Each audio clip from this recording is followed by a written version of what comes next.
বহরমপুর মেলা কতদিন থাকবে এই প্রশ্নটা পেয়েছি সবথেকে বেশি। বহরমপুর মেলা শুরু হয়েছে 28শে জানুয়ারি থেকে এফইউসি মাঠে, চলবে আগামী 45 দিন পর্যন্ত।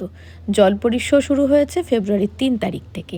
আমি এক দিন এক একটা স্টল নিয়েই দেখিয়েছি, যেমন 200 টাকার সোয়েটারের স্টলটাও দেখিয়েছিলাম, আর দেখিয়েছিলাম 40 টাকার আংটির স্টলটা। আজ চলে গিয়েছিলাম 100 টাকার আর 200 টাকার ঘড়ির স্টলে। এখন যে ঘড়িগুলো দেখতে পাওয়া যাচ্ছে এই সমস্ত ঘড়ির দাম 200 টাকা করে।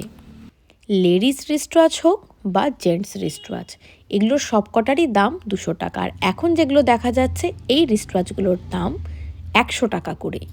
এই স্টলটা কোথায়? এই স্টলটা হচ্ছে একদম ব্যাগ এক্সপ্রেস বলে যে স্টলটা রয়েছে তার উল্টো দিকে রয়েছে 100 টাকার সানগ্লাস। সানগ্লাসগুলো বেশ সুন্দর, পছন্দ করে বেছে নিতে পারলেই হলো। আমিও একটা সানগ্লাস পছন্দ করে নিয়েই নিলাম। দেখা হচ্ছে পরের একটা নতুন মিনি ভ্লগে।